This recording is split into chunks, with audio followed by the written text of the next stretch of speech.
자, 안녕하세요. 네, 객관식 강의 시작하도록 하겠습니다. 일단은 먼저 강의 설명을 좀 오리엔테이션 개념으로 좀 해드리면 이게 이제 감정평가사 목적으로 1차 대비 목적으로 촬영이 되는 강의죠. 그리고 이 앞선 단계에서 듣고 오셔야 될 게 두 개 강의가 있습니다. 첫 번째로 회계 원리, 그 다음이 중급 회계. 이게 이제 기본 이론 강의죠. 요거 듣고 오셔서 그 다음에 이제 객관식 문제풀이 강의, 요 강의를 수강해 주시면 되겠어요. 네. 뭐 그런데 일단 단계는 이렇게 되는데, 만약에 뭐 요거를 안 듣고 요거를 들으시겠다, 노베이스에선 조금 불가능해. 근데 다른 데서 회계 원리랑 중급 회계를 살짝이라도 들어보셨다, 다른 시험 준비를 하셨거나 아니면은 뭐 학교에서라도 들어보셨거나 하는 정도의 기본 베이스가 있다면 그거는 뭐 기본 베이스가 사람마다 어느 정도 있느냐에 따라서 다를 수 있기 때문에 제가 단정지어서 말씀드리긴 좀 힘들지만 일단은 들으셔도 될 거예요. 바로 들으셔도 될 거고, 그거를 좀 더 명확하게 판단하기 위해서는 조금 들어보고 직접 판단하시는 게 가장 좋죠. 이게 사람마다 어느 정도가 베이스가 깔려있는지는 다르기 때문에. 자, 일단은 강의 커리큘럼은 이렇게 되고요. 뭐 물론 이제 마지막에 뭐 마무리 특강, 파이널 특강 이런 거를 좀 하기는 할 건데, 이 회계라는 과목 자체가 이게 기본 베이스가 좀 중요한 과목이에요. 그래서 기본적으로 어느 정도 절대적인 시간 투입이 필요한 과목이기 때문에 아예 베이스가 없는 분이 요것만 가지고 1차 시험 합격 수준으로 이제 점수를 끌어올리는 거는 사실 불가능하다고 봐야 돼요. 그래서 뭐 마무리 특강을 하긴 하겠지만 이거는 여기까지 들어오신 분들을 위해서 진행이 되는 거고, 여기까지 들었다라고 하는 거는 뭐 제 거 말고 다른 거를 들었어도 상관없지만 아예 안 들으신 분들을 대상으로 하는 강의는 아닙니다. 그리고 일단 객관식 강의 하는 와중에 자, 제가 몇 가지 당부의 말씀을 좀 드릴게요. 자, 첫 번째로 완강해 주셔야 돼요. 완강. 중간에 이거를 공부하다 말면 다른 데 가서 어차피 처음부터 다시 들으셔야 될 거기 때문에 처음에 아무리 좀 어렵고 낯설고 이렇더라도 처음에 한 번은 완강을 해 주셔야 됩니다. 그리고 두 번째로 중요한 게 복습 꼭 필요합니다. 이게 회계가 제가 이제 시험을 봤던 게, 저는 이제 회계사니까 회계사 시험만 생각해가지고 그거를 떠올려 보면 다른 과목에 이제 또 세법이라는 게 있었는데 그게 휘발성이 굉장히 많은 과목이거든요. 근데 그 정도 수준은 아니더라도 이 회계 역시 휘발성이 어느 정도 존재해요. 오늘 듣고 내일 다시 보면 새롭구나 이렇게 느낄 수가 있단 말이죠. 그리고 이 회계라는 게 사실 지금까지 살아오면서 겪어보지 못한 학문일 거기 때문에 굉장히 낯설죠. 이 낯선 거를 낯설지 않게 만들기 위해서는 여러 번 보는 수밖에 없습니다. 그래서 요거는 필수예요, 필수. 그것도 여러 번 복습을 해주셔야 됩니다. 여러 번 봐주셔야 되고, 여러 번의 복습을 하시는 과정 중에서 어려운 부분이 분명히 있을 거예요. 그거를 어렵고 이해가 안 되는 부분을 계속 파고들면 안 돼요. 왜냐면 여러분들 그 지금 단계에서는 기초 베이스가 물론 있겠지만 어느 정도 있으시겠지만 그 완벽하게 있진 않잖아요. 그렇기 때문에 이 어느 과목이나 마찬가지야. 무슨 공부든 마찬가지인데 어떤 학문이든 처음부터 끝까지를 일단 한번 보고 다시 처음에 돌아와서 보다 보면 처음 볼 때 보이지 않던 것들이 보여요. 뒤쪽 내용을 알아야 앞에 와서 이해가 되는 것들이 있어요. 어떤 과목이든. 그렇기 때문에 이해가 안 되는 게 있을 때 그냥 그 부분을 내가 이해해 보겠다고 뭐 GPT한테 물어보고 여기저기 인터넷 찾아보고 이런 거는 굉장히 좀 어리석은 방법이에요. 시간 투입이 굉장히 많이 들죠. 그런 식으로 공부해 가지고 내가 어느 정도 일정 수준 이상의 실력을 끌어올리려면 시간이 굉장히 많이 필요합니다.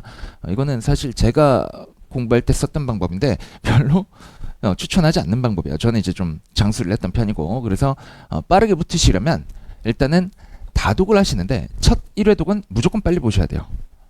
그리고 이해가 안 되는 게 있다면 깊숙이 봐서 이해하는 게 아니라 일단 다음 회독차를 위해서 남겨두셨다가 다시 보고 또 다시 보면서 그때 조금씩 점진적으로 이해를 증진시켜 나가셔야 되는 겁니다.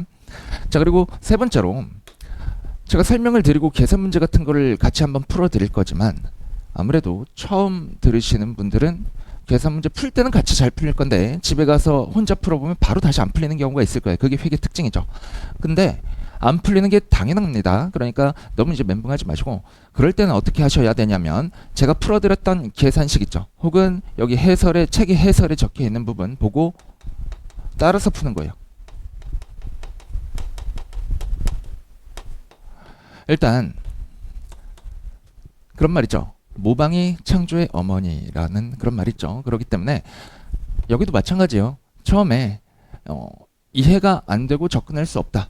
그러면 아까도 비슷한 맥락에서 말씀을 드렸었는데 일단은 1회독을 빠르게 해보라는 말씀을 드렸었죠. 그거랑 비슷한 맥락인데 이거를 내가 기본 이론을 다시 찾아가면서 찾아와가지고 공부하고 와서 다시 풀겠다 이런 어리석은 생각은 하지 마세요. 그냥 무조건 해설을 보시는 거예요. 해설 보고 제가 풀어드렸던 그 풀이를 떠올리고 필기해 두신 거 있으면 더 좋겠고 그렇게 따라와서 풀이를 외우시면 됩니다. 풀이를 외우면 어느 정도 풀려요. 특히 이제 이 간평사 시험하고 뭐 관세사 시험하고 뭐 이런 데서 회계학이 그렇게 어렵게 출제가 되진 않거든요. 물론 이제 이 1차 시험 과목 중에서 어려운 과목이라고 경제학과 더불어서 어려운 과목이라고 듣긴 했어요. 어려운 과목이라고 들었는데 그건 이제 회계의 그 과목 특성이고 그 회계라는 과목이 어렵게 출제되는 시험 따르고 여기서 나오는 회계가 그렇게 어려운 수준이 아니에요. 이 정도 수준의 회계는 그냥 제가 조금 과정을 못해서 말씀드리면 왁구 외우면 풀려요. 계산 문제들이. 그 왁구 제가 뭐 왁구가 좀 충실한 편이니까 물론 그렇다고 기본 이론 설명이나 뭐 이런 이해 위주의 풀이 이런 게 좀 뒤처진다는 말은 아니에요. 둘 다 훌륭한데 근데 왁구에 있어서도 역시 훌륭하기 때문에 그런 거를 일단은 따라서 푸세요. 따라서 풀다 보면 비슷한 유형의 문제가 나오면 풀이를 외운 상태에서 비슷하게 푸시면 돼요. 여러분 이게 사실 제가 실무하면서 감정평가사분들을 꽤 많이 만나봤는데 감정평가사분들이 회계를 쓸 일이 거의 없어요. 뭐 주로 이제 부동산 평가하시잖아요. 물론 이제 무형자산이나 이런 거 평가하시는 분들도 계시겠지만 그 무형자산 같은 거 평가할 때는 어느 정도 회계적인 지식이 조금 필요할 수 있겠는데 부동산 평가 이게 주된 업무죠. 이런 거 할 때는 회계적인 지식이 거의 필요가 없어요. 그래서 회계를 공부하는 목적을 확실히 하셔야 됩니다. 왜 공부하는 거죠? 1차에 합격하기 위해서 하시는 거죠. 나중에 합격하고 나서 필요하면 그때 조금 더 추가적으로 공부하시면 돼요. 그렇기 때문에 우리는 합격을 위한 목적으로 공부를 하는 거기 때문에 따라서 푸시면 됩니다. 완벽한 이해를 하고 맞추거나 따라서 풀어서 맞추거나 점수는 똑같아요. 알겠죠? 그리고 공부를 할 때 주의하셔야 할 게 자, 100%를 위한 공부를 하시면 안 됩니다. 이건 지양이에요. 다만 이제 80%를 지향하는 이런 공부를 하셔야 돼. 우리가 100점 맞아서 붙는 시험이 아니잖아요. 그리고 이 회계학 과목이 감정평가사에서 꽈락률이 굉장히 높다라고 들었거든요. 제가. 그래서 이 꽈락률이 높다라는 시험은 왜 꽈락률이 높겠어요? 일단은 기본적으로 생각을 해보면 회계학의 투입을 별로 안 하니까. 그죠?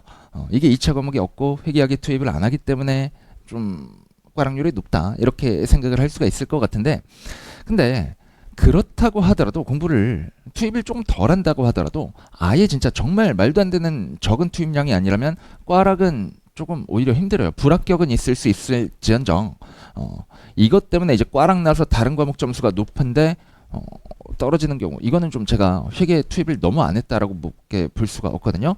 그러면 이 정도 수준으로만 공부하면 꽈락은 충분히 피할 수가 있어요. 80%를 지향하면서 그러니까 주제를 저는 물론 다 가르쳐 드리겠지만 공부하실 때 정말 이해가 안 되는 주제들은 조금 버려도 되는 거지. 한 20% 정도는. 그러니까 버리되 정답률을 90% 정도로 가져가면 돼요. 실수를 줄이면 되지.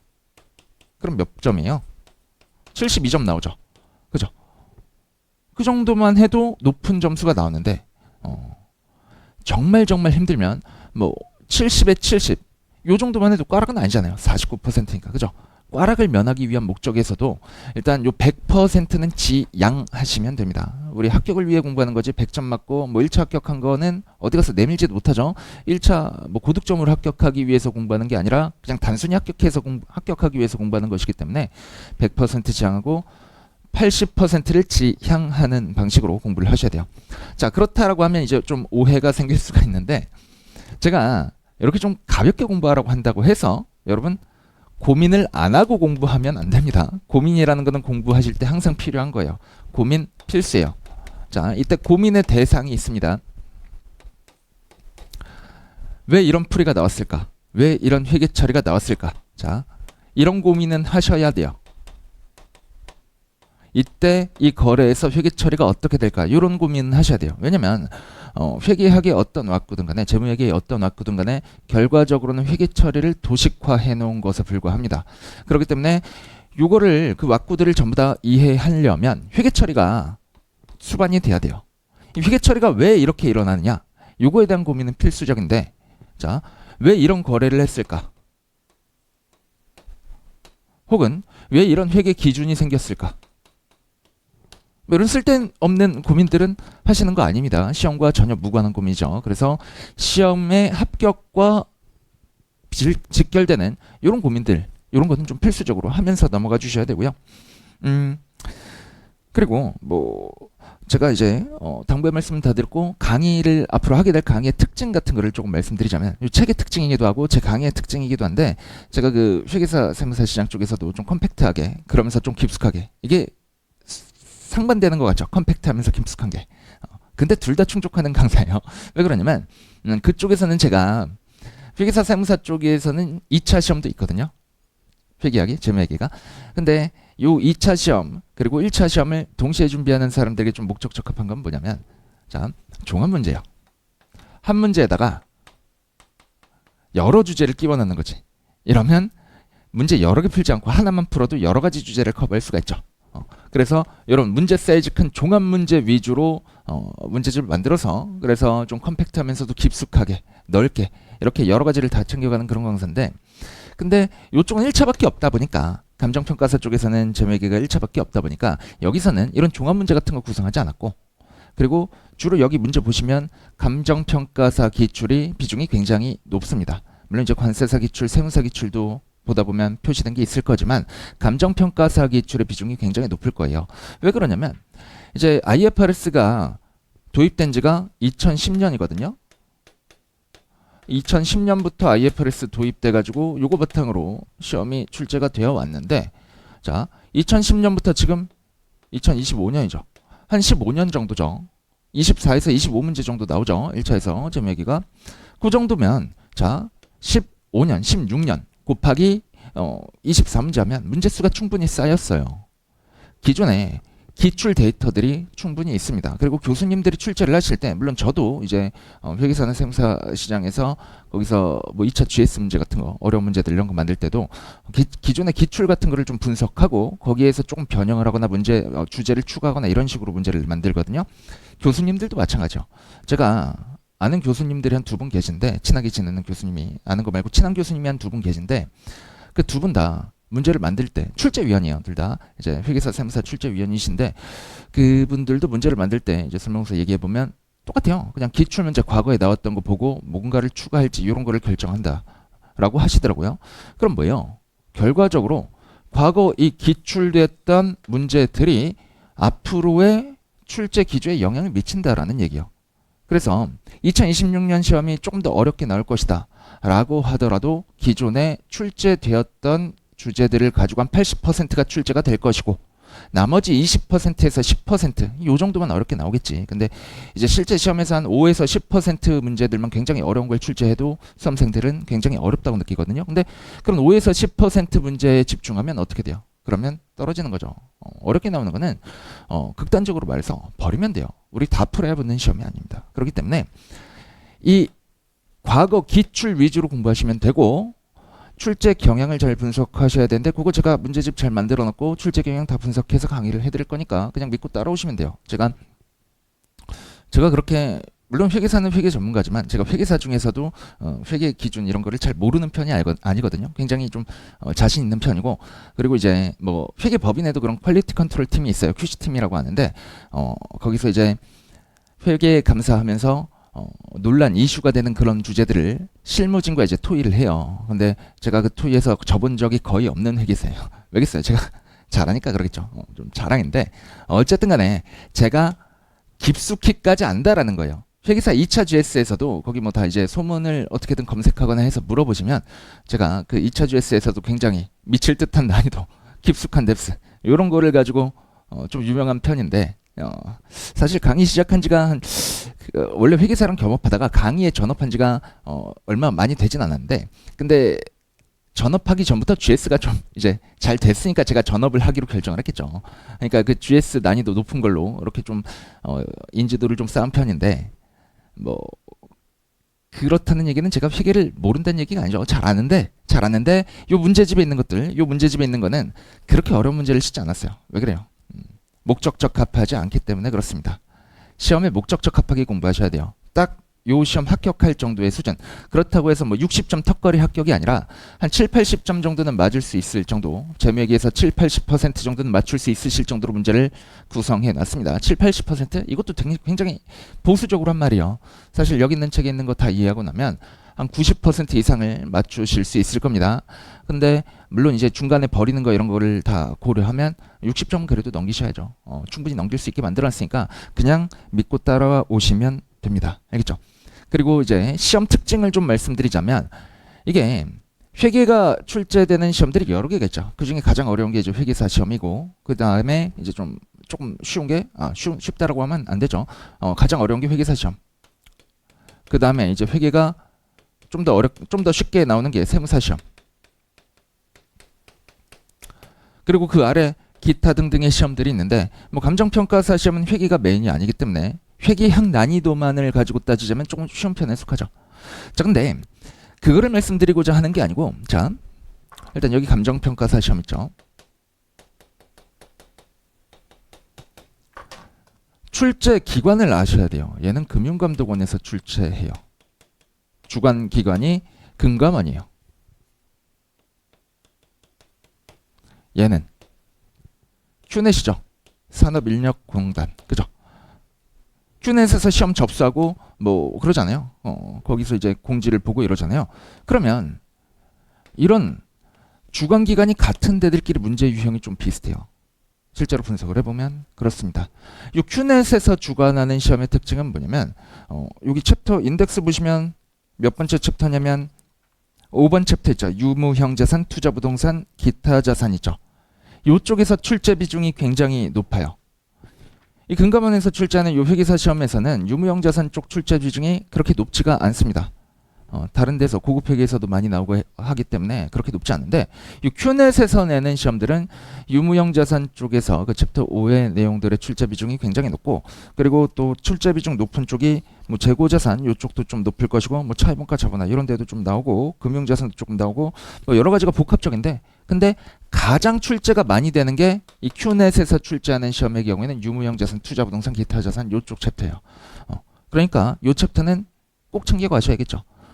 그리고 이 얘기를 하는 목적은 뭐냐면 자 참고 목적으로 다른 시험 문제, 다른 시험의 기출 문제들을 분석한다라고 할 때 얘는 보지 말라는 거예요. 출제 기조가 달라요. 문제 유형도 달라요. 문제 사이즈가 좀 크고 그리고 원론적인 문제가 나와요. 근데 이쪽 시험에서는 이런 시험에서는 문제가 좀 사이즈가 작아요. 사이즈가 작으면서 가끔 이제 폭탄 문제가 떨어지면 오히려 이 회계사 시험에서도 안 나오는 아주 지엽적인 데서 나와요. 왜 그러겠어요? 문제를 짜잘짜잘하게 내다 보니까 내다가 그래도 좀 어렵게 만들어야겠는데 평균 점수를 어느 정도 맞춰줘야 되잖아. 그죠? 이렇게 표준 편차를 맞춰줘야 되잖아요. 이게 가장 적합한 예쁜 모양이잖아요. 그거 맞추기 위해서 이제 어려운 거 내시는 거죠. 그럼 폭탄 같은 문제 나오면 그거 푸셔야 돼요? 안 푸는 거예요. 그거 제끼고 넘어가시면 되는 겁니다. 그래서 일단은 기출을 분석하시려고 하면 세무사 기출, 감정평가사 기출, 그리고 뭐 관세사 기출 있죠. 요 세 개 정도만 분석을 해주시면 돼요. 물론 이제 세무사 시험은 2차에도 회계가 있기 때문에 요 둘보다는 조금 어려워요. 좀 많이 어려울 텐데 1차는 그래도 어느 정도 2차는 조금 그래도 수준이 있지만 이게 좀 1차는 감정평가사 관세사보다 조금 어려운 수준이거든. 그러니까 세무사 시험까지는 기출 분석을 한번 해볼 만합니다. 물론 제가 분석 다 해서 필요한 것들은 책에 실어드렸는데 혹시나 기출 원문이 보고 싶으신 분들은 요 3개 시험 정도 비교하시면 된다 라는 말씀을 좀 드리고 그리고 이제 기준서가 2010년에 이제 도입이 됐고 IFRS가 도입이 됐고 중간에 개정이 몇 번 있었어요. 그래서 큰 개정이 있었던 애가 2019년입니다. 그래서 보시려면 2020년도 거부터 보세요. 과거 문제들은 요때 이제 수익기준서하고 금융자산기준서가 요 비슷한 요 언저리 시기에 한꺼번에 개정이 됐거든요. 그렇기 때문에 수익하고 금융자산 쪽 문제가 요 예전 기출 원문을 보시면 지금 기준서와 맞지 않는 문제들이 있어요. 그런 것들을 제가 컨버전해서 문제집에선 실어놨는데, 근데 이제 기출 원문을 보시겠다라고 하면 그러면 2020년도 이후로 보시면 됩니다. 2020년도 이후 몇 개년도요? 20, 21, 22, 23, 24, 25 6개 연도죠. 6개 연도에 대해서 3개 한 18회차 정도 보시면 되겠네요. 그죠? 18회차 얘도 한 24문제에서 25문제 나오거든요. 다 마찬가지죠. 그렇게 나오기 때문에 뭐 18회차 해도 문제가 그렇게 많진 않을 거예요. 그러니까 그 정도는 한번 보시면, 시간이 되실 때 보시면 좋은데 시간이 안 되시면 그냥 이 책 하나만 보셔도 됩니다. 당연히 저도 이제 생각이 있으니까 이것만 봐도 붙을 수 있게 구성을 했겠죠. 그래서 그냥 따라오시면 되고, 자, 그리고 이제 챕터 1의 개념체계 등 이쪽 내용을 진행해 볼 건데, 챕터 1과 챕터 2가 뭐예요? 인덱스 가보시면, 목차 가보시면 챕터 1이 개념체계 등이라고 했는데 개념체계가 주된 내용이에요. 일단 9쪽 가보시면 개념체계 등이라고 해서 로마자 1번, 로마자 2번 있고 쭉쭉쭉 넘어가 보시면 14쪽까지 있죠. 근데 개념체계 등이라고 해놨지만 사실상 챕터 1의 내용은 개념체계가 전부입니다. 아시겠죠? 그리고 챕터 2 가보세요. 그게 36쪽부터 표시가 되죠. 36쪽 아니다. 그게 29쪽부터 표시가 되죠. 29쪽. 자, 보시면 거기에 제가 챕터 제목에 뭐라고 적어놨어요? 재무제표 표시. 그래서 그리고 중간 재무제표, 별도 재무제표 이렇게 표시를 해놨는데, 자, 재무제표 표시 기준서와 관련되는 것들이 34쪽에 로마자 5번 위에 3점 기타라고 되어 있는 데 있죠. 거기까지가 재무제표 표시고요.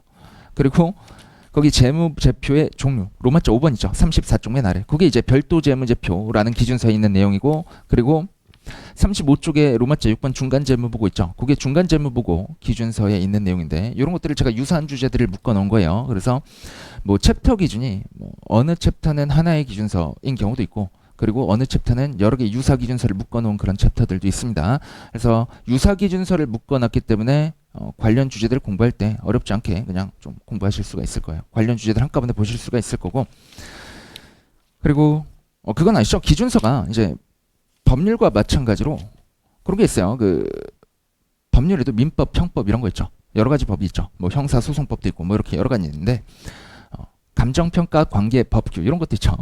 근데 이제 회계 기준서도 마찬가지예요. 재고자산 기준서 따로, 뭐 이제 농림업 기준서 따로, 유형자산 기준서 따로 기준서가 따로 있습니다. 그래서 기준서가 하나가 아니라 여러 개다라는 말씀을 좀 드리고 싶고, 그 전체를 통합해서 IFRS라고 부르는 거예요.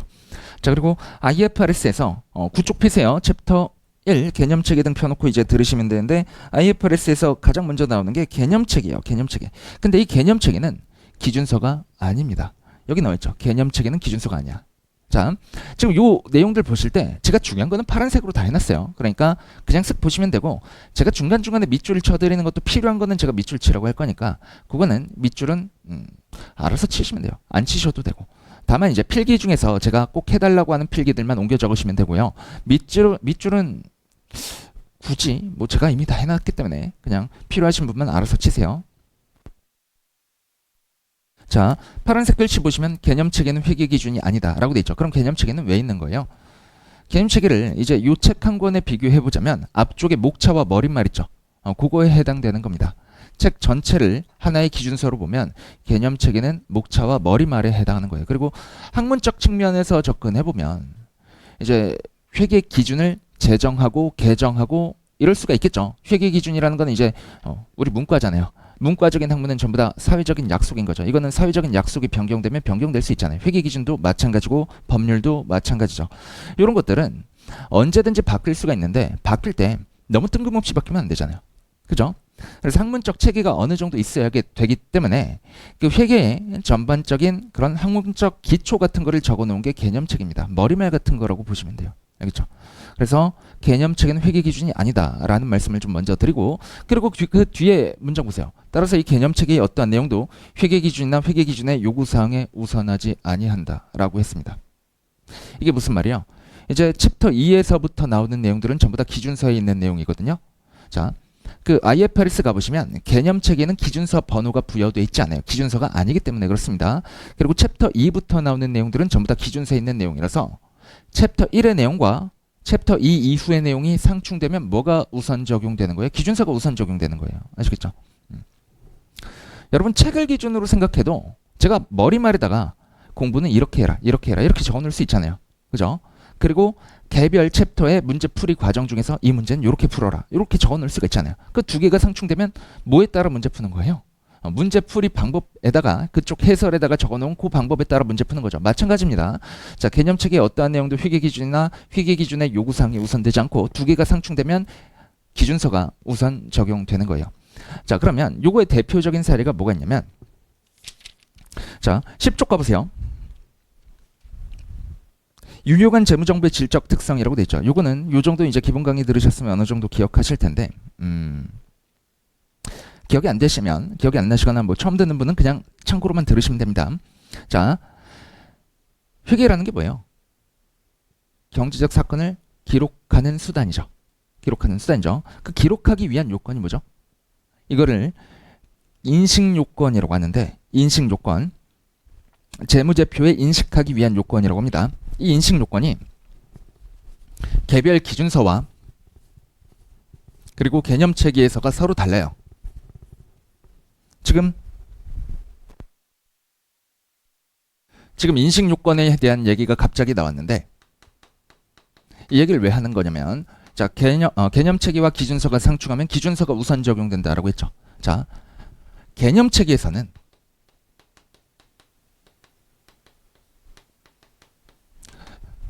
자산부채 자본 수익 비용의 정의를 충족하는 항목이 정의 define이죠. 정의를 충족하는 항목이 그 방금 봤던 10쪽에서 봤던 유용한 정보가 가져야 할 질적 특성의 목적 적합성과 표현의 충실성이 있었죠. 그죠? 정의를 충족하는 항목이 목적 적합하면서 충실하게 표현된 경우에 재무제표에 인식한다라고 하고 있어요. 반면에 개별 기준서들에서는 이 기준서 개별로 어느 경우에 해당 자산이나 부채나 자본이나 수익이나 비용을 인식한다. 기준서별로 정의를 하고 있지만 요거를 통틀어서 한꺼번에 정리해보면 이렇습니다. 개별 자산, 부채, 자본, 수익, 비용의 정의를 충족하는 항목이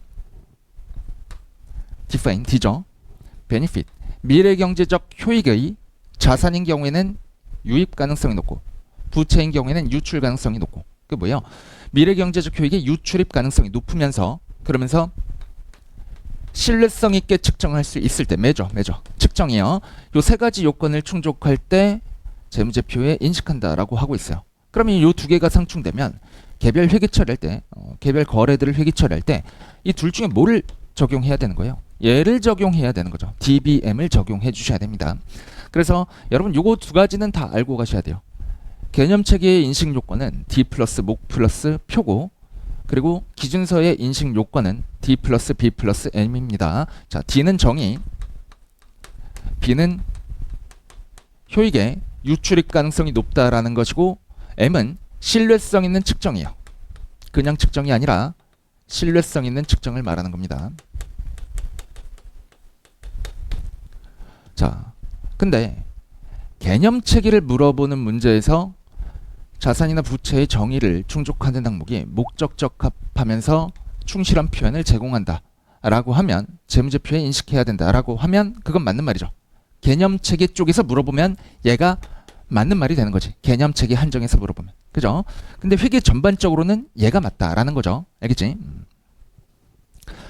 자, 그리고 개념체계와 기준서가 상충하는 사례가 하나가 더 있어요. 재무제표 중에서 포괄손익계산서라는 거 아시죠? 손익계산서. 그거를 개념체계에서는 뭐라고 하냐면 재무성과표라고 해요.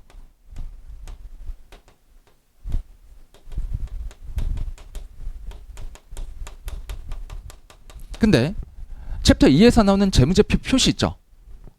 기준서거든요. 그냥 기준서라고 적을게요.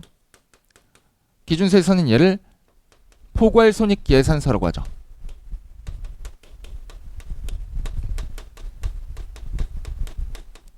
그럼 두 개 상충하면 뭐를 적용하는 거예요? 얘가 적용이 되는 겁니다. 그래서 일반적으로 포괄손익계산서라는 명칭을 써요. 물론 이제 개념책에 재무성과표라고 해놓고 뒤쪽에 가면 이름을 달리 적용할 수 있다. 개별 기준서에서 설명할 것이다. 뭐 이런 얘기를 하고 있기 때문에 얘가 적용되는 것도 있지만 두 개가 상충된다라고 해도 얘가 적용되는 겁니다. 아시겠죠?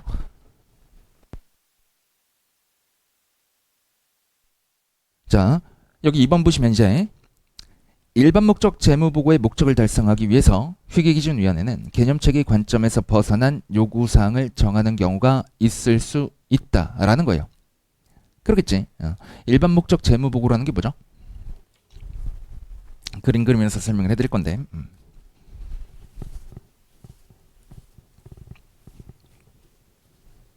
자, 회계는 일반적으로 기업을 대상으로 하는 거죠.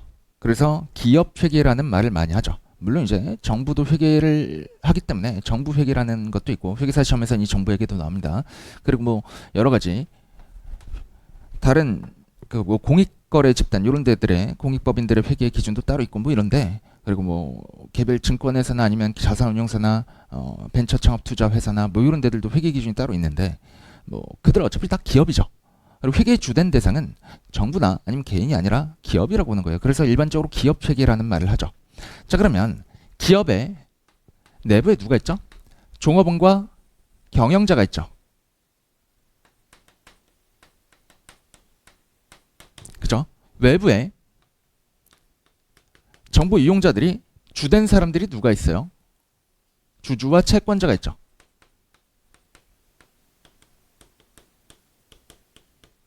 이들이 재무제표의 주된 이용자가 되는 겁니다. 근데 왜 그러냐면 저 그림을 보세요. 기업이 이제 설립되어서 존속하고 그리고 이익을 창출하려면 최초에 자금을 조달받아야겠죠. 그치? 설립할 때 자본금이 필요하잖아요. 그죠? 그래서 이 외부에 있는 주주와 채권자의 주된 역할은 뭐냐면 기업에 자금을 제공해 주는 거예요. 쩐주죠. 쩐주. 그러면 회사는 혹은 기업은 회사 기업 같은 말입니다. 이 회사는 그냥 돈 내나 이렇게 삥 뜯을 수 없죠. 깡패잖아요, 여러분. 그죠? 그럼 뭘 제공해요? 정보를 제공하겠죠. 그죠? 정보를 제공하는데 보통 어떤 정보를 제공하죠? 어떤 식으로 정보를 제공하지? 재무제표로 제공해요. 그리고 재무제표를 제공하고 뭐 추가 자료나 아니면 설명 등을 통해서 우리가 이렇게 설립되었고 이렇게 뭐 자산들을 가지고 있고 초기 설립 단계에서는 앞으로 이렇게 할 것이라는 그런 미래 전망만 얘기하고 가지고 있는 건 없겠지만 어쨌든 이렇게 사업을 할 계획이니까 우리에게 투자해주면 니네 투자금을 불려줄게. 너에게 이익을 줄게. 이런 식으로 꼬시는 거죠. 그죠? 그러면 이 정보라는 건 뭐예요? 이들의 투자 의사결정에 유용한 정보가 되겠지. 그죠? 이 유용한 정보를 제공하는 게 일반 목적 재무보고의 목적이에요. 회계의 목적이기도 하고. 그죠? 자, 그럼 이 유용한 정보를 어떤 식으로 제공하죠? 재무제표를 통해서 제공합니다. 근데 재무제표 전에 재무보고를 통해서 제공을 하죠.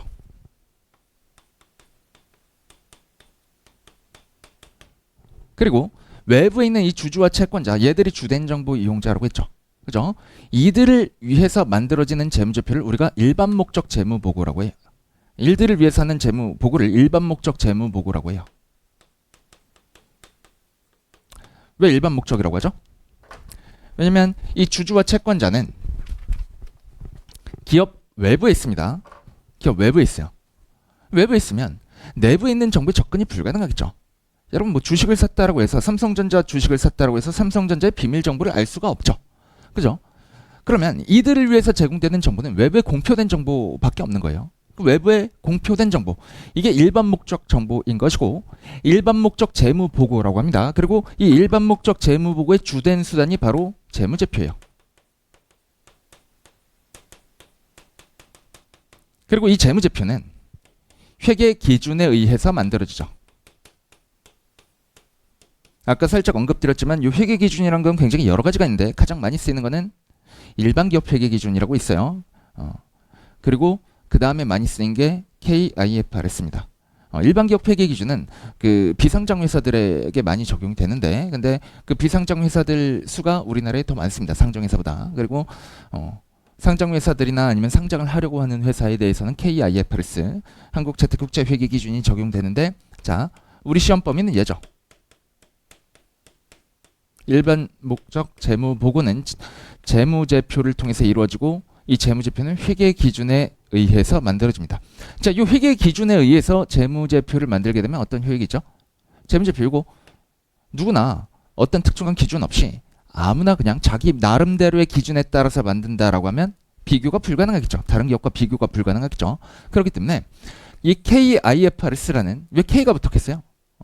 해외에서 만들어낸 인터내셔널 파이낸셜 리포팅 스탠다드를 한국어로 번역했으니까 한국재택국제회계기준이라고 하는 거고, 이 IFRS를 준용해가지고 적용해가지고 재무제표를 만들어내면 글로벌하게 전 세계적으로, 이제 세계에서 이제 투자가 우리나라 투자자만 있는 게 아니잖아요. 전 세계 투자자들이 접근하기가 쉬워지는 거죠. 투자자 유치 목적에도 좋고 다른 기업과 비교 목적에도 좋고, 뭐 사실 같은 얘기지. 투자자를 유치하려면 다른 기업과 비교 가능한 정보를 제공해 줘야 되잖아요. 투자자 입장에서 그냥 얘네 나름대로 회계처럼 거를 믿을 순 없잖아. 그지? 그래서 뭐 일반 목적 재무 보고라는 것은 이런 것이다 라는 겁니다. 자, 그리고 일반 목적 재무 보고 얘기를 할 때 이런 얘기했죠. 유용한 정보를 제공하는 것이다 라는 얘기를 했죠. 이 유용한 정보가 뭔지를 아셔야 돼요. 자, 여러분이 삼성전자에 투자했는데 삼성전자 기업 가치가 얼마나 되죠?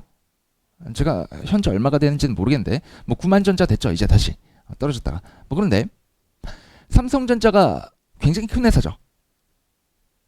거기서 10만 원이 중요하겠어요? 안 중요하죠. 우리 개인의 입장에서 10만 원 중요하죠. 치킨 몇 개? 한 5개쯤 되겠네. 그죠? 근데 삼성전자 입장에서 10만 원은 굉장히 작은 정보라는 말이죠. 삼성전자 입장에서 10만 원을 어떻게 썼든지 간에, 혹은 길 가다가 잃어버렸든지 간에, 뭐 대표이사들에게 뭐 현금 지원해 주는 게 뭐 있을 수 있죠. 뭐 예전에는 카드가 없던 시절에는 뭐 영업 같은 거 할 때 카드가 없으면 현금으로 지출했겠지. 그러면 현금 가지고 있다가 길 가다가 잃어버렸대. 10만 원 정도. 그거 중요한 정보예요? 아니죠. 자, 그래서 유용한 정보라는 건 뭐냐면 모든 정보를 의미하는 게 아니에요. 그리고 정확한 정보를 의미하는 것도 아닙니다. 중요한 정보를 의미하는 거예요. 아시겠죠? 우리 재무제표는 전반적으로 중요성 관점에 입각해서 만들어집니다. 중요하지 않은 것까지 전부 다 하나도 빠짐없이 정확하게 재무제표를 만들려고 하면 재무제표 만드는데 뭐 몇 년이 걸릴지 몰라요. 회사의 존속 사유는, 존속 목적은 돈을 버는 것이지 이 정보를 제공하는 게 아니야. 이 정보를 제공하는 거는 자금 조달을 위한 수단일 뿐이죠. 그렇기 때문에 우리는 중요성 관점에서 재무제표를 만드는 거예요. 중요성 관점에서. 그리고 이 주주와 채권자도 중요한 정보를 가지고 의사결정을 하겠지. 뭐 삼성전자가 길 가다가, 삼성전자 누가 길 가다가 회사 돈 10만 원 잃어버렸다고 해서 그거 가지고 투자 의사결정이 바뀔까? 그렇지 않죠. 자, 제가 중요한 얘기 했는데 투자 의사결정이 바뀔까라는 얘기를 했죠. 이 정보를 알 때, 그리고 모를 때 투자 의사결정에 영향을 미친다면, 알았으면 투자하는데 몰랐으면 투자를 안 한다. 혹은 알았으면 투자하지 않는데 몰라서 투자했다. 이런 정보를 우리가 목적 적합한 정보라고 해요. 알겠죠? 나중에 나올 겁니다. 자, 중요성 얘기가 나와서 좀 얘기를 더 하자면 이 중요성은 두 가지 관점이 있어요. 질적 관점이 있고 양적 관점이 있어요. 나중에 이 중요성도 상세하게 나올 건데, 제가 방금 그 10만 원이 삼성전자 입장에서 중요하지 않다고 했죠. 그 양적만 따진 거예요.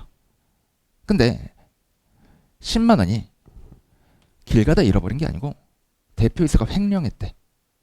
얘는 질적으로 중요한 정보예요. 양적으로는 중요하지 않지만 질적으로 중요한 정보예요. 질적이나 양적이나 어느 한 측면에서 중요하다면 그건 중요한 정보입니다. 왜 이게 질적으로 중요하냐? 자, 유용한 정보를 누가 제공하죠? 얘가 만들어서 제공합니다. 얘가 만들어서 정보를 제공하는데 얘가 작은 돈이지만 횡령을 했어요. 그러면 얘의 신뢰성에, 성실성에 문제가 있는 거지. 그럼 얘가 제공하는 이런 정보들 믿을 수 있어요? 그럼 신뢰성에 의문이 생기니까 이 정보 전체가 그냥 못 믿을 정보가 돼버리는 거죠. 그렇게 보기 때문에 중요성은 질적인 게 있고 양적인 게 있는 거예요. 알겠죠? 이게 이제 중요성이라는 게 이제 회계에서 굉장히 중요한 일인데 뭐 그렇습니다. 자, 그러면 이제 책으로 다시 돌아가 봐가지고, 자, 일반 목적 재무보고의 목적을 달성하기 위해 회계기준위원회는 개념체계 관점에서 벗어난 요구사항을 정하는 경우가 있을 수 있다라고 되죠. 맞는 말이요. 이게 실제로 기출에서 나오는 질문인데 뭐뭐 할 수 있다라고 나면 일반적으로 전반적으로 맞는 말이고 뭐뭐 해야 한다 반드시 뭐뭐 해야 한다라고 나면 일반적으로 틀린 말이에요. 그럴 수 있겠죠. 그죠? 개념체계 항상 지켜야 되는 것은 아니니까 회계기준위원회가 뭐 기준서 만들 때 개념체계 관점에서 벗어난 요구사항을 정할 수 있겠죠. 그치? 그렇기 때문에 이런 말이 있는 거죠. 기준서가 우선 적용된다. 그치? 기준서는 우선 적용되는 것이고 개념체계는 전체를 포괄하기 위한 그런 개념적인 틀을 만들어내는 거기 때문에 틀에서 삐져나오는 것들이 좀 있을 수 있다라는 얘기입니다. 자, 그다음 문장. 만약 회계기준위원회가 그러한 상황을 정한다면 해당 기준서의 결론 도출 근거에 그런 일탈에 대해서 설명할 것이다 라고 나있는데 얘는 뭐 문장에 기준서에 있는 문장이긴 하지만 뭐 시험에 나올 가능성이 조금 적으니까 그냥 참고로 보시고 3번 갑시다. 개념체계는 회계기준위원회가 관련 업무를 통해 축적한 경험을 토대로 수시로 개정될 수 있다. 그죠? 우리 문과잖아요. 그죠? 그러니까 물론 여기 공부하시는 분들은 문과가 아닌 분들도 있을 수 있겠지만 여러분이 문과 공부하시면 문과인 거예요. 그죠? 이과, 고등학교 때 이과였다고 지금 이과인 게 아니죠. 대학교 때 이과였다고 지금 이과인 게 아닙니다. 우리 지금 이 공부를 하고 있으면 문과인 거니까 문과적인 모든 항목은 사회적 약속이라서 수시로 개정될 수가 있는 거예요. 자, 그때 중요한 말이 나오는데 개념체계가 개정되었다고 자동으로 회계기준이 개정되는 것은 아니다. 제가 책에 비춰서 설명드리죠. 머리말 제가 다음 버전 책을 다음 판 내면 머리말 또 다시 쓸 수도 있겠죠. 머리말 다시 쓴다고 그 뒤쪽에 개별 챕터에서 제가 문제풀이 해놨던 게 바뀌나? 기준서가 개정되지 않는 한 바뀌지 않겠죠. 똑같은 거예요. 기준서가 개정됐다고 혹은 개념체계가 개정됐다고 반대가 자동으로 개정되는 것은 아닙니다. 개별적으로 개정이 돼야 되는 거예요. 자, 회계기준을 개정하기로 결정한 경우 회계기준위원회는 정규 절차에 따라 의제의 프로젝트를 추가하고 해당 회계기준에 대한 개정안을 개발할 것이다. 뭐 절차에 대한 설명이니까 참고로 보시고 로마자 2번 갑시다. 일반 목적 재무보고의 목적이라고 했습니다. 이때 일반 목적의 의미가 뭐라고 했죠? 주주와 채권자를 위해서 공통적으로 제공하는 그런 재무보고라는 게 일반 목적이라는 뜻이에요. 자, 근데 요 주주 또는 채권자라고 제가 단축해서 축약해서 설명을 드렸지만 기준서 원문상 표현은 뭐냐면 요거예요. 현재 및 잠재적 투자자, 대여자와 그 밖의 채권자.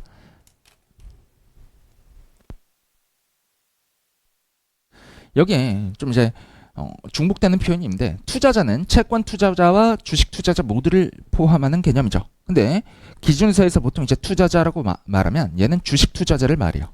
그리고 대여자와 그 밖의 채권자 얘는 뭐 똑같은 얘기죠. 얘는 진짜로 돈 빌려준 사람. 그 밖의 채권자는 뭐예요? 돈을 빌려주지 않고 물건을 팔았는데 외상으로 팔았을 경우에 기업에게서 받을 돈이 있을 수가 있죠. 그런 경우에도 채권자가 되는 거니까 뭐 기타의 채권자다 이런 말을 하는 겁니다. 그래서 이런 게 투자자, 대여자, 채권자의 의미고 그거보다 중요한 표현이 얘예요.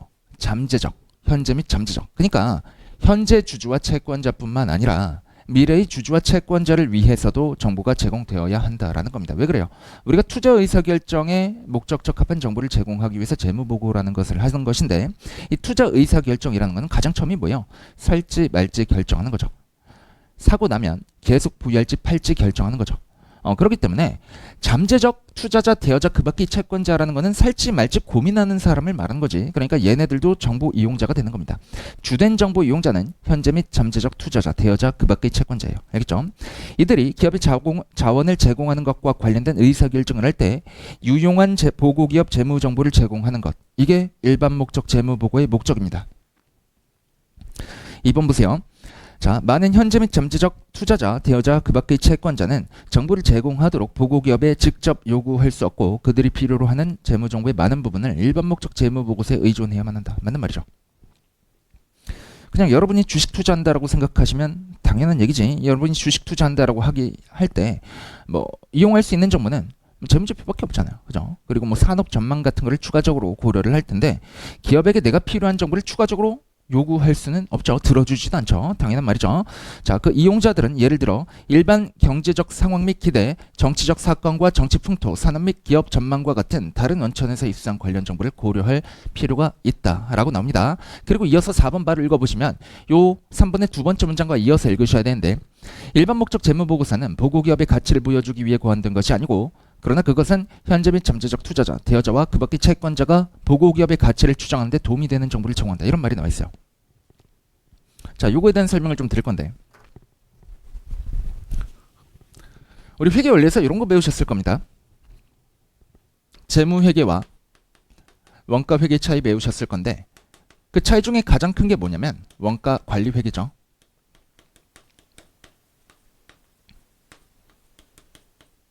재무회계는 과거지향적이고 원가관리회계는 미래지향적이다라는 거였죠. 이거 누가 쓰는 거예요? 경영자 입장에서 의사결정하기 위해서 원가관리회계가 필요한 거죠. 자, 근데 재무회계는 과거지향적이고 원가관리회계는 미래지향적이다. 이게 뭐냐면 의사결정 목적이니까 미래를 추정해서 의사결정을 해야겠지. 그러니까 얘는 미래지향적인 거고 재무회계는 과거지향적인데 왜 그런지 알아요? 그죠? 그거 아시겠지만 다시 설명드릴게요. 그러면 자 봐요. 자, X년이 있습니다.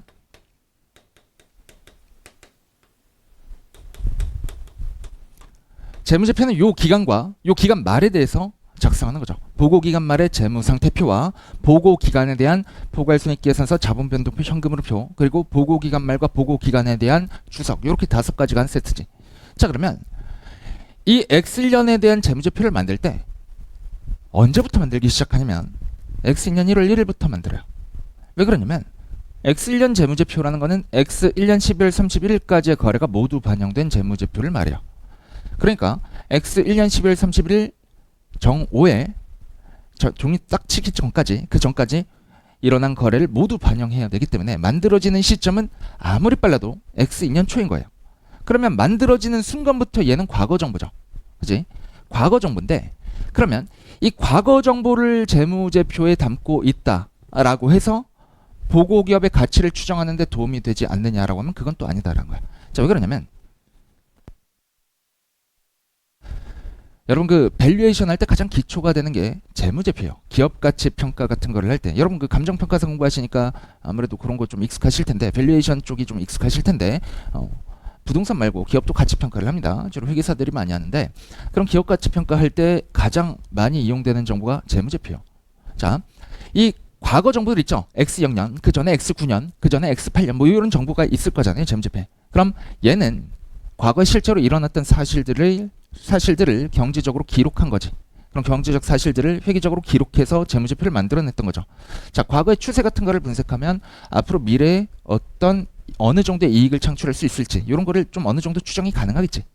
그렇기 때문에 이 과거 정보를 이용해서 미래를 추정하고 미래를 추정한다는 얘기는 여기서 미래 예상 현금 흐름을 추정하는 거예요. 미래 예상 현금 흐름을 추정하고 그거를 적절한 할인율로 할인해서 기업 가치를 추정하는 거죠. 그래서 기업 가치에 추정이 되는 정보를 제공할 수는 기업 가치 추정에 도움이 되는 정보를 제공을 할 수는 있는 거예요. 재무제표가. 하지만 이 재무제표 자체가 기업의 가치를 보여주는 것은 아니죠. 실제로 재무제표 열어보시면 자산 빼기 부채가 총자본이죠. 그죠? 이 재무제표에 있는 총자본 이거 장부금액이죠. 장부금액은 뭐냐면 재무제표에 기록되어 있는 숫자를 장부금액이라고 합니다. 근데 얘가 실제로 주식시장에서 거래되고 있는 기업의 주식 시가총액과 일치하냐? 라고 하면 일치하지 않죠.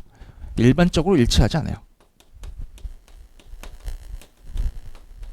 왜냐면 이 시가총액에는 기업의 미래 전망 정보가 포함되어 있기 때문이죠. 미래에 얼마나 성장할지 아니면 얼마나 축소될지 이런 것들이 전부 다 반영되어 있기 때문에 얘 장부금액과 시가총액은 서로 다른 것이죠. 그래서 자, 여기 다시 보시면 일반 목적 재무 보고서라고 하면 얘는 재무제표 말하는 거예요. 이 재무제표는 보고기업의 가치를 보여주기 위해서 고안된 것은 아니죠. 맞는 말이요. 이 재무제표 자체가 가치를 보여주는 것은 아니지만 그러나 두 번째 문장 그러나 그것은 현재 및 잠재적 투자자, 대여자와 그 밖의 채권자, 주된 정보 이용자죠. 이런 주된 정보 이용자가 보고기업의 가치를 추정하는데 도움이 되는 정보를 제공할 수는 있죠. 이제 맞는 말인 거 읽히시죠? 자, 그럼 5번 갑시다. 각 주요 이용자 정보 수요는 그리고 욕구는 다르고 상충되기도 한다. 그러겠지. 어떤 식으로 달려요? 주주는 나한테 배당을 얼마나 줄 수 있을지 그리고 얘가 주가가 얼마나 상승할지 이런 거에 초점이 되는 그런 정보를 원할 것이고 채권자는 내가 1년을 목적으로 1년 만기로 돈을 빌려줬다면 얘가 1년 안에 갚을 수 있을 것인가 유동성이 충분한가 이런 거 위주로 정보를 파악하겠죠. 그렇기 때문에 욕구는 다르고 상충되기도 한다라는 말이요. 자, 회계기준위원회는 회계기준을 제정할 때 최대 다수의 주요 이용자 수요를 충족하는 정보를 제공하기 위해 노력할 것이다. 이런 말 나오면 도덕적으로 맞는 말이죠. 얘를 제가 설명드리려고 했는데 설명드릴 수가 없어요. 그냥 맞는 말. 알겠죠? 자, 그러나 공통된 정보 수요에 초점을 맞춘다고 해서 보고기업으로 하여금 주요 이용자의 특정 일부 집단에게 가장 유용한 추가 정보를 포함하지 못하게 하는 것은 아니다라는 말이 있어요. 자, 회계기준위원회가 회계기준서에 명시한 필수적으로 제공해야 되는 정보들이 있습니다. 걔네들은 반드시 재무제표가 담고 있어야 돼요. 근데 거기에 더해서 추가적인 정보를 제공할지 말지 여부는 그거는 기업이 선택하는 거야. 알겠죠? 필수 정보를 제공하는 거는 의무죠. 근데 추가 정보는 제공해도 되고 안 해도 되는 겁니다. 다만 이제 재무제표를 통해서 무언가 추가 정보를 제공하려고 하면 걔는 IFRS에 근거해서 추가 정보를 제공해야겠죠. 회계 기준에 근거한 정보를 제공해야 되는 겁니다.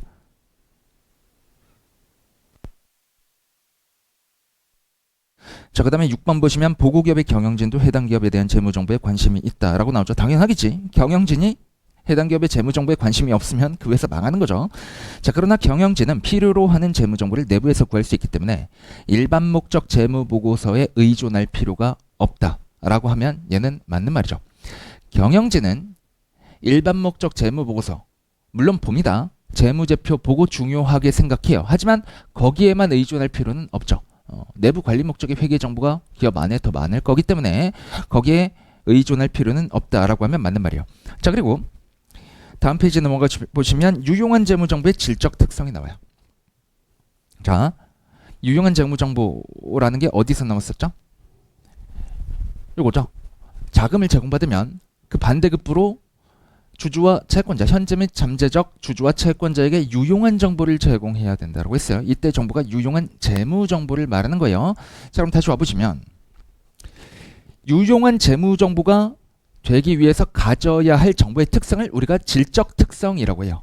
유용한 재무정보가 되기 위해서 가져야 할 정보의 특성을 우리가 질적 특성이라고 합니다. 그리고 이 질적 특성은 근본적 질적 특성과 보강적 질적 특성 두 가지로 나뉩니다. 자, 그러면 이 근본적과 보강적 질적 특성에 대한 얘기를 하기에 앞서서 요 위에 세 줄을 좀 먼저 볼게요. 유용한 재무정보의 질적 특성은 그 밖의 방법으로 제공되는 재무정보뿐만 아니라 재무제표에서 제공되는 재무정보에도 적용된다라는 거예요. 우리 회계는 재무제표 기준으로 모든 설명이 돼 있지만 이 개념책에서 유용한 재무정보의 질적 특성, 얘는 재무제표에만 적용되는 게 아니라 모든 정보에 다 적용이 되는 그런 개념이에요. 알겠죠? 회사가 제공하는 모든 정보에 유용한 재무정보의 질적 특성이라는 개념이 적용이 됩니다. 마찬가지로 포괄적 제약 요인인 원가도 똑같이 재무제표 말고 다른 정보들에 대해서도 적용이 돼요. 이 문장은 시험 문제로 나올 수가 있습니다. OX 문제로. 여러분 제가 이 책의 특징을 보시면 이론형 문제들 있죠. 걔를 이제 책을 좀 얇게 만들기 위해서 어떤 짓을 해놨냐면 문제 지문들을 하나하나 쪼갰어요. 하나하나 쪼개고 거기 어디 가보시냐면 15쪽 가보실래요? 이론형 문제라고 돼 있는데 다 OX 문제라고 나와 있죠. 그죠? 이게 뭐냐면 여러분 시험에 그리고 뭐 유사한 시험들에 나왔던 기출문제, 이론형 문제들을 지문을 하나하나 쪼갠 겁니다. 그리고 얘를 기준서 번호대로 나열했어요. 혹은 제가 책에서 설명하고 있는 순서대로 배열을 했어요. 그렇게 배열하면서 중복되는 걸 제거했습니다. 중복되는 걸 두 번 보는 거는 여러분 시간 낭비잖아요. 가급적 제거하고 말 표현이 조금 다른 것들을 남겨놨어요. 그래서 이렇게 책을 뭐 얇으면서도 좀 충실하게 만들 수 있었던 건데 이게 이제 강사가 저자가 좀 노력하면 보는 사람이 좀 편해지는 거죠. 그냥 이론형 문제 오지선대형으로는 실어 놓으면 맞는 것은 틀린 것은 이렇게 보면 맨날 똑같은 거 보다 보면 이 문제 풀고 저 문제 풀다 보면 결국 그 지문 중에 겹치는 게 있잖아요. 그거를 보면 그냥 볼 필요 없었던 건데 또 보게 되잖아. 그런 시간을 좀 세이브하라고 OX 문제를 만들어놨는데 자, 요 말은 뭐예요? 제가 중요하다고 했죠. 얘는 이론형 문제로 나올 수가 있다란 말이죠. 그죠? 이론형 문제로 나올 수가 있습니다. 그리고 요 질적 특성에 대한 내용들이 개념체계 쪽에서 가장 중요한 내용이요. 시험에서 가장 자주 나오는 내용입니다. 자, 그러면 질적 특성에 뭐라고 했었는지 한 번만 다시 짚고 갈게요. 질적 특성은 유용한 재무 정보가 가져야 할 속성이라고 했습니다. 그리고 그 질적 특성은 근본적인 것과 보강적인 것으로 구분이 됩니다. 자, 근본적 질적 특성은 앞글자 따세요. 목적 적합성과 표현의 충실성 두 가지가 있습니다. 근본적 질적 특성에는 목표가 있어요. 목표. 근본적 질적 특성이 궁극적인 목표인 거예요. 알겠죠? 그리고 목적 적합성에는 또 앞글자 따세요. 예, 확, 중이 있고요. 표현의 충실성에는 완, 중, 오가 있습니다. 목적 적합성과 표현의 충실성을 구성하는 속성들도 각각 세 가지씩 있는 거예요. 자, 목적 적합성에는 예측가치, 확인가치, 중요성이 있고 요거 좀 이따가 상세하게 설명할 겁니다. 표현의 충실성에는 완전성, 중립성, 그리고 오류 없는 표현이 있습니다. 자, 그렇고 그 아래쪽 보시면 근본적 질적 특성이라는 건 뭐냐면, 자, 보세요. 여기 써놓은 거 목적 적합성과 표현의 충실성 모두를 충족하는 경우에, 자, 목표 모두를 충족하는 경우에 재무제표에 인식하는 거예요. 요거 아까 제가 설명을 드렸죠. 인식 조건이 개념체계와 개별 기준서들에서 다르다고 했죠. 개념체계에서는 정의를 충족하는 항목이, 자산부채 자본 수익 비용의 정의를 충족하는 항목이 목표를 충족하는 경우에, 목적 적합하면서 표현의 충실성을 충족하는 경우에 재무제표에 인식한다라고 했었고, 기준서들에서는 정의를 충족하는 항목이 D였죠. D. 미래경제적 효익의 유출입 가능성이 높으면서 신뢰성 있는 측정이 가능할 때, 측정은 M이었죠. DBM을 충족할 때 재무제표에 인식한다라고 했었습니다. 그래서 이런 말이 나오는 거예요. 목적 적합하면서 표현에 충실한 정보를 재무제표에 인식하는 겁니다. 아시겠죠? 자, 그리고 또 보강적 질적 특성이라는 게 있는데 얘도 앞글자 따세요. 네 가지입니다. 비검적리에요. 자, 이 비검정리는, 이 보강적 질적 특성은 말 그대로 보강적인 역할만 하는 거예요. 자, 아래 적어놓은 거 보면 목표 모두를 충족하는 정보의 유용성을 보강하는 질적 특성입니다. 그래서 결론을 말씀드리자면, 자, 근본적 질적 특성, 목표 요 두 가지는 반드시 충족해야만 유용한 정보가 될 수 있는 거예요. 보강적 질적 특성은 보강되면 좋은 건데 보강되지 않아도 상관없습니다. 자, 보강적 질적 특성이라는 거는 기본적으로 목적적하면서 표현의 충실성을 갖춘 정보들, 유용한 정보들의 유용성을 조금 더 보강하는 역할을 할 뿐이지, 목표 모두를 충족하지 않는 정보, 이거를 유용하지 않은 정보라고 하죠. 유용하지 않은 정보가 목적 적합성과 표현의 충실성 모두를 충족하지 않는 정보가 보강적 질적 특성을 아무리 충족한다라고 할지라도 얘는 유용한 정보가 될 수가 없어요. 적으실 필요 없어요. 아래 있어요. 아래. OX 문제로도 있고. 제 강의에서 특징은 뭐냐면 그냥 대부분 안 적으셔도 돼요. 그냥 멍하니 들으시면 됩니다. 네. 뒤쪽에 OX 문제 있고 이론 설명할 때도 또 있고 하니까 그냥 보시면 되고, 오히려 여러분 잘 표시해야 되는 게 뭐냐면 이런 앞글자 같은 거 외워야 되니까. 이거 암기입니다. 암기. 외워주셔야 돼요. 제가 예전에 공부할 때 그 이런 말씀을 하시는 선생님들이 되게 많았어요. 암기할 필요 없다. 이해가 중요하다. 근데 저는 거짓말이라고 생각해요. 이제 붙고 나서 보니까 그거 되게 거짓말이더라고요. 여러분, 그 1 더하기 1이 2인 것도 사실 우리 암기에서 알고 있는 거예요. 암기를 계속하고 익숙해지다 보면 내가 이해하고 있다는 착각을 하는 것이지, 이게 진짜로 이해했나? 나는 1 더하기 1이 2인 거를 증명을 할 수는 없을 것 같은데 뭐 그렇습니다. 그러니까 암기하라고 하는 거는 반드시 암기해 주셔야 돼요. 암기는 공부에서 필수예요. 필수. 알겠죠? 암기는 필수인데 물론 제가 암기를 최소화해드리기 위한 역할은 좀 할 겁니다. 근데 얘는 암기예요. 앞글자 따드린 거 외워주시고, 저 아래쪽에 별표시 1번 봅시다. 근본적 질적 특성에 여기 별표시 있었고 얘에 대한 추가적인 설명이죠. 그리고 보강적 질적 특성의 별표시 2번 있었고 얘에 대한 추가 설명이 여기 있는데 요거 두 개 비교해서 한번 볼 거예요. 자, 보시면 별표시 1번, 근본적 질적 특성을 적용하기 위한 가장 효율적이고 효과적인 절차는 일반적으로 다음과 같다라고 나와있죠. 이건 결론을 내면 뭐냐면 근본적 질적 특성에는 적용하는 데 있어서 순서가 있다라는 겁니다. 요건 알고 가세요. 순서가 있다라는 거예요. 제가 밑줄 치는 것도 좀 색을 구분해서 치는데 설명을 좀 해드릴게요. 자, 노란색 밑줄은 중요한 거 칩니다. 초록색 밑줄은 그냥 일반적인 거 치는 거예요. 그래서 노란색 밑줄은 진짜 중요하니까 보고 외우셔야 되는 거예요. 대체적으로. 알겠죠? 자, 보강적 질적 특성. 별표 10은 나왔죠. 얘를 적용하는 것은 어떤 규정된 순서를 따르지 않는 반복적인 과정이다 라고 나있죠. 그래서 보강적 질적 특성 적용하는 데는 순서가 없습니다. 얘만 아시면 돼요. 순선이 아니라 순서죠. 순서.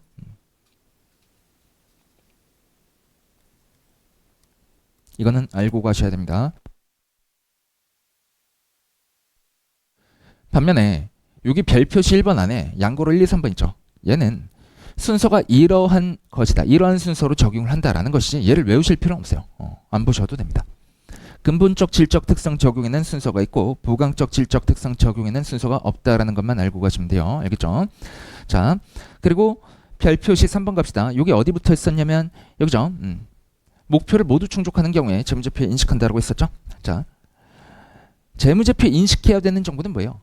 유용한 정보죠. 유용한 정보를 재무제표에 담아서 정보 이용자들에게 제공해줘야 되는 거죠. 그래서 이 별 표시 3번 보시면 목적 적합하지 않은 현상에 대한 표현 충실성과 목적 적합한 현상에 대한 충실하지 못한 표현 모두 이용자들이 좋은 결정을 내리는 데 도움이 되지 못한다. 이런 게 기준서 원문입니다.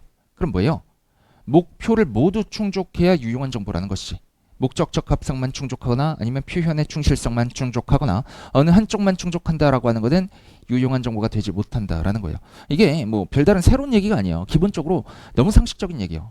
왜 그러냐면 자, 여러분 여러분이 요 계산기를 하나 저는 이제 회계학 계산기를 쓰니까 쌀집 계산기 쓰지만 여러분 뭐 계산기를 쓰는 거 계시죠? 가지고 계시죠? 뭐 그런 걸 하나 산다고 생각을 해봐요. 이 계산기를 사는 게 내 시험의 합격의 목적에 적합할 것이냐 이거 한번 판단을 해봐야겠지. 그리고 이 계산기의 기능이 충실할 것이냐 이것도 한번 판단해야겠지. 모든 의사결정에는 목적 적합성과 표현 충실성이 따라 붙는 거예요. 알겠죠? 정보를 이용한 모든 의사결정에는 특히 목적 적합성과 표현 충실성이 같이 따라가는 겁니다. 그래서 유용한 재무정보의 질적 특성은 뭐 회계에서 하는 얘기지만 얘는 어디에도 다 적용이 되는 거예요. 알겠지? 자, 별표시 4번 볼게요. 그거는 어디에 대한 얘기냐면 요거 검증 가능성에 대한 얘기죠. 자, 여기 와보시면 자, 검증 가능성이라는 것은 합리적인 판단력이 있고 독립적인 서로 다른 관찰자가 어떤 서술이 충실한 표현이라는 것에 있어서 비록 완전히 의견이 일치하지는 않더라도 합의에 이를 수 있다라는 것을 말한다. 요거 이제 여러분 간평사들 공부하시는 간평 목적으로 생각을 해보면 부동산 가치평가를 한다고 해봐요. 부동산 가치평가에서 보고서 하나 발행했어요.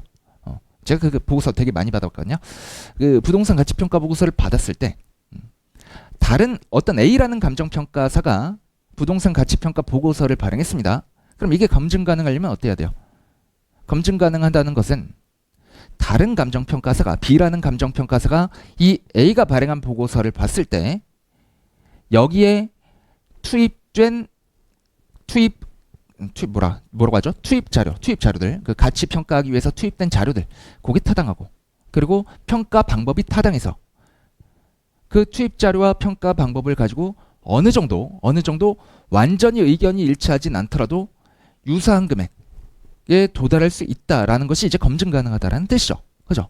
그래서 이런 것도 별다른 얘기가 아니에요. 검증 가능성이라는 거는 이제 정보 이용자 목적, 정보 이용자 입장에서 정보 이용자가 누구였죠? 현재 및 잠재적 투자자 그리고 채권자, 대여자 이런 사람들 말하는 거지. 이런 사람들 입장에서 어떤 서술이 충실한 표현이라는 것에 대해서 반드시 의견이 완전히 일치하진 않더라도 합의에 이를 수 있다면 그것은 검증 가능한 것이다 라는 말이야. 알겠죠? 그 다음 문장도 봐요. 계량화된 정보가 뭐죠? 정보엔 두 가지 종류가 있습니다. 수치로서 표현되는 계량 정보가 있고 비계량적 서술 정보도 있죠. 숫자로 표시되는 정보와 아닌 정보를 계량화된 정보와 그렇지 않은 정보라고 보시면 돼요. 그래서 계량화된 정보, 숫자 정보가 검증 가능하기 위해서 단일 점추정치어야 할 필요는 없다라는 거예요. 관련된 범위나 확률도 검증이 될 수가 있습니다. 그러겠죠.